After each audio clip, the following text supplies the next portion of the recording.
So we're missing the other workshop now because Yes. it's after 12. I guess we'll just carry on if you want to stay. Maybe we'll start off. What do you think happens in the UK when the riots happened? What happened? What do you know? What do you know? Yeah, I'm curious. Before I tell you what I think, it was the image that we had. It was like just some teenagers that used the riots in order to steal video games, clothes, everything that they needed, and that it was very superficial, and that they just wanted to steal things and to make noise, and that there was no organization or there was no serious political demands after. It was a driver that was shot by the police, and that was the beginning. Yeah. But I think that Spanish media used the UK riots to give fear to people here. Okay, using the mass media support, no? Not giving a partial, information, neutral information. So I tried to get, because I was really interested because I mean the point I was really interested in these UK riots, it was maybe it's possible that some people one day got crazy and start to break things and steal things and burn shops and all this stuff, but it's so complicated that many people without a big reason around the whole country do something so hard. So I was trying to find any reason, and it was really hard. I read about this, you know, like the light. It was like this guy was killed, and I also heard or watched some videos about some people defending these guys, that these guys are lower than the normal people rioting, because they were so poor, they were in the so low social level that, I mean, I read an article that these guys are the people who is building or making these TVs, and is the people who never is gonna have one. So it's hard to explain them or to have a politic view of something, because they only want to survive in the way they can. Yeah. Okay, so you kind of touched on it there. So who do you think was rioting? Who was it? Everybody? They said that it was the people from the poor areas, and at the same time also they said that they really had no reason to complain, because they had everything covered by the social security and by the government, that they had their basic rights covered, and that they were lazy, and if they wanted to have something more they should work and things like that. Really, it was really Expected for these people. Yeah. So, as is often in the media, these riots were used as a scare tactic in Spain, also in England. They did not attempt to explain why at all.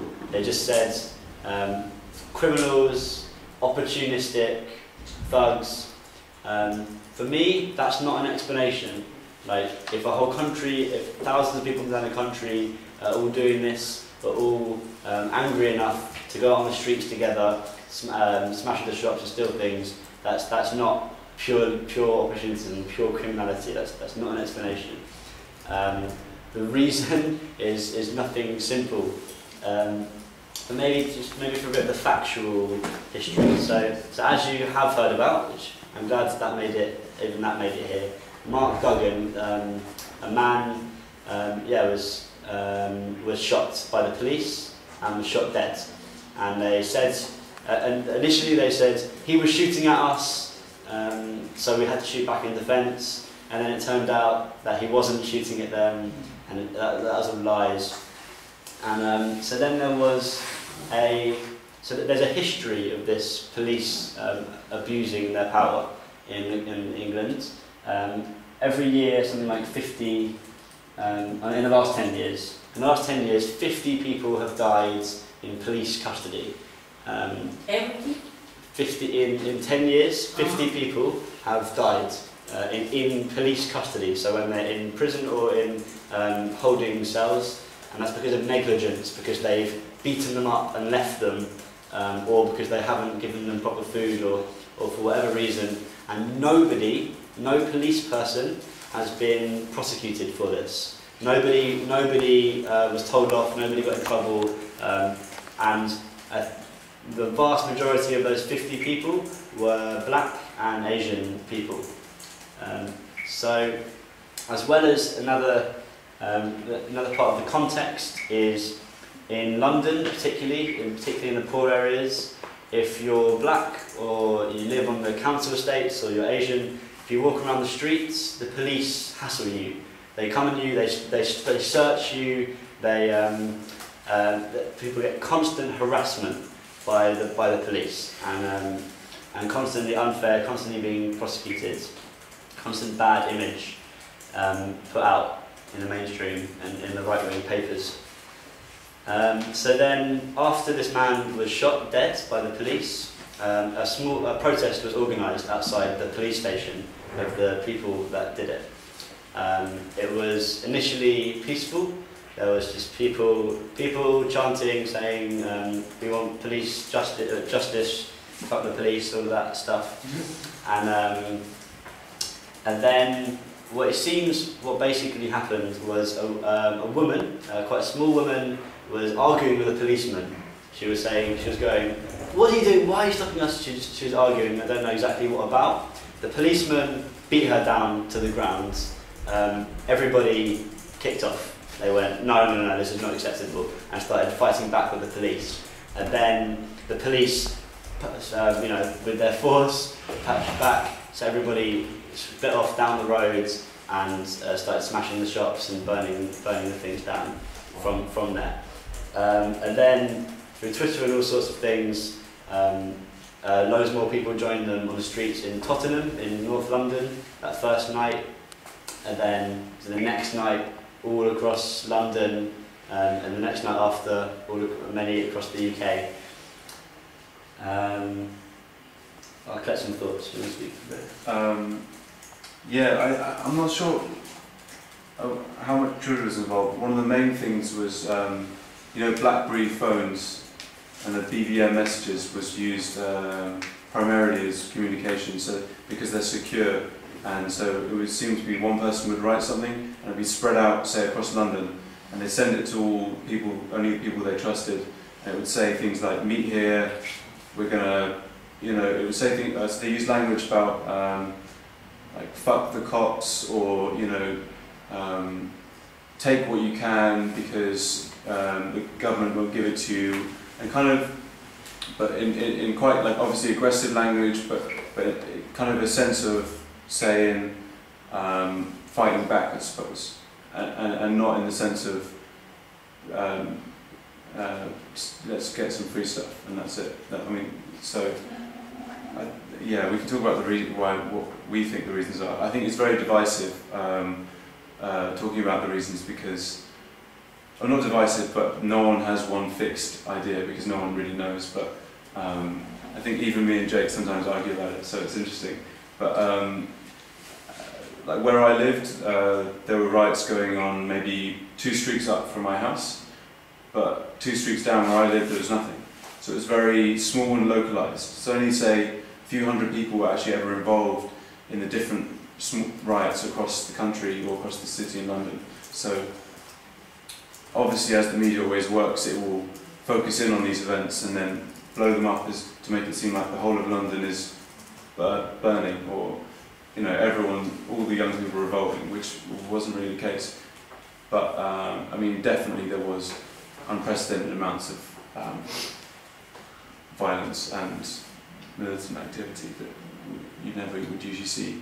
And I suppose the main thing is that it's from people who you would never usually see on the streets in that way. The people who are rioting are usually hidden in society.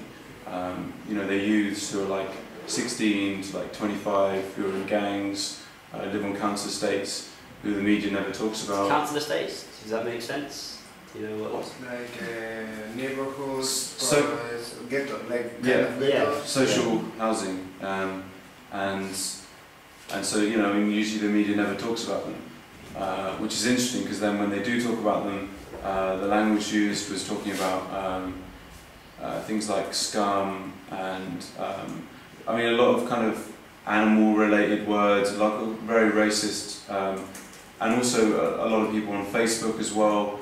You'd think maybe they were, sympathetic to other people's problems, would be suddenly quite right-wing in their approach to the rights. So it's very interesting to see how people in Britain, and I think in general, people condemned it in Britain.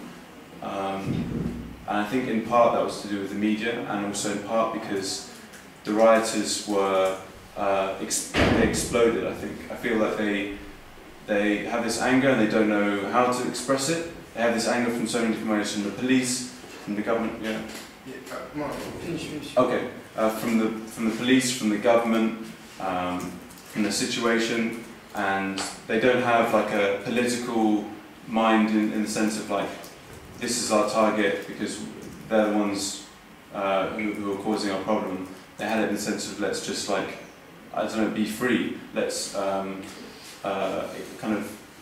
they were kind of allowed to kind of break out of their normal kind of prison-like mentality of their lives and were living in council estates. And so a lot of times even when they were looting shops, they were taking the TV out of the shop and then just smashing the TV, not stealing it necessarily.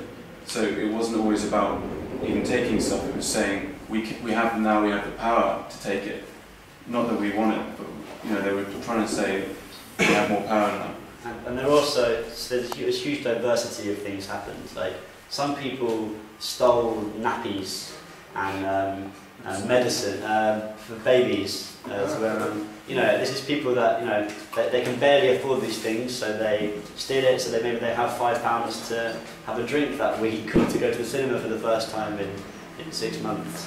I would like to ask you if UKuncut feel some responsibility about that, because when you explain what happened there, I imagine that the panorama that you create, like a group of people that attacking this shopping center pacifically, but putting this consumism in the focus of the society. Maybe you feel some responsibility of putting pressure, of putting these shops in the point of view of many people. That when all these people try to explode, they explode and they have to focus the anger. Maybe because unconsciously they have these shops and these commercial places like in the subconscious, and they attack it like. So maybe you have this debate. I think so.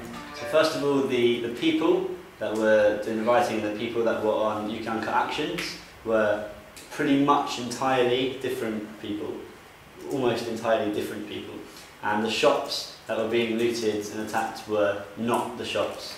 Topshop and Vodafone and things, I didn't hear of any that got touched.